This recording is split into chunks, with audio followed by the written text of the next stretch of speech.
base sa weather forecasting models, isa rin ang Aurora Province sa posibleng tumbukin ng paparating na bagyong Uwan.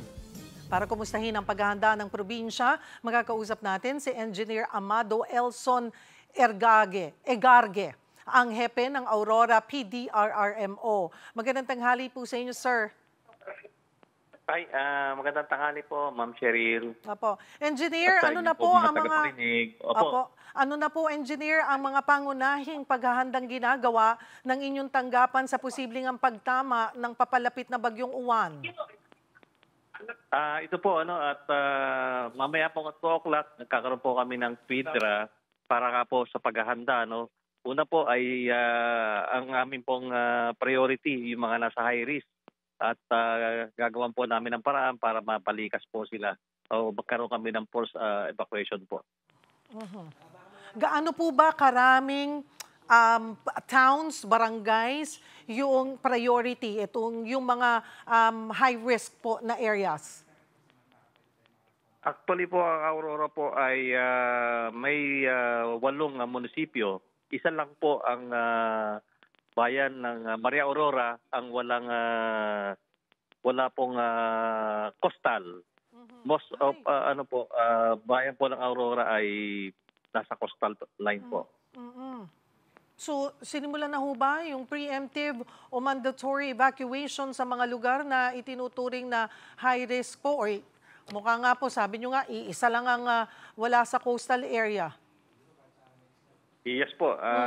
Yung mga LGU po ngayon ay ongoing na po yung kanilang paghahanda at pagbabandilyo po sa aming mga kababayan dito. Lalong-lalo na po yun na mga nasa high risk. Gaano karami po bang pamilya ang inaasahan or kailangang ipatupad itong forced evacuation? Sa ngayon po ay wala po kaming data pero iniisa-isa na po namin, ina-assess na po lahat ng nasa high risk ay may direktiba po ang aming gobernador na sila ay ilagay po sa safe na lugar o sa mga safe na evacuation po.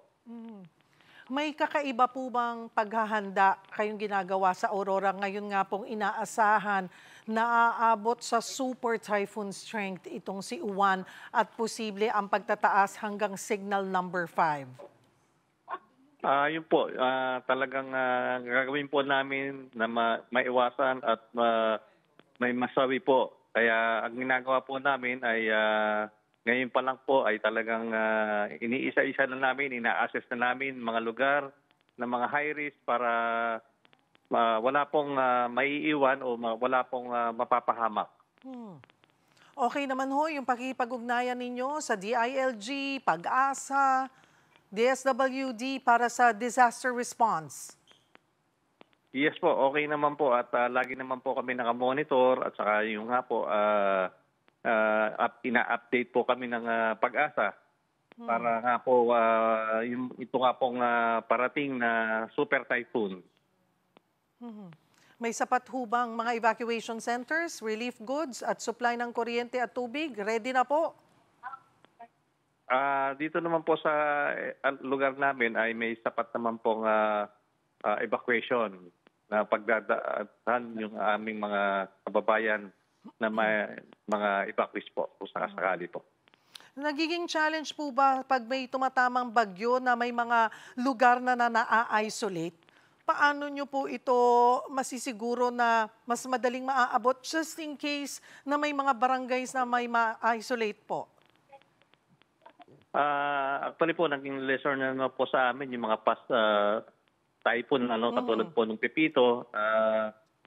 Yung nga po, ang ginagawa po namin ay nagkakaroon na po kami ng preposition ng mga equipment para hindi po matulad before kasi ay 3 days bago namin pupuntahan yung lugar. Ngayon, ang ginawa po namin ngayon ay naglagay na po kami talaga ng mga heavy equipment na pwede pong magtanggal kung sakasakali mag-clear ng mga landslide po na aming paaabutan po doon sa area, doon sa mga landslide area.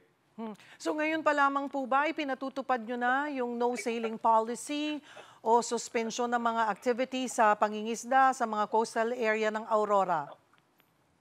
Yes po, inano na po namin, blue alert na po kami ngayon.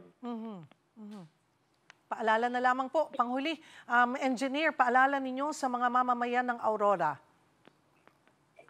Yun po, iba yung pag-iingat po, mag-monitor po tayo at sumunod po tayo sa ating mga LGU kung ano man po yung kanilang mga pinapatupad na mga direktiba para maiwasan po natin yung pagkabahala ng ating mga kababayan at siyempre po ay iba yung pag-iingat po.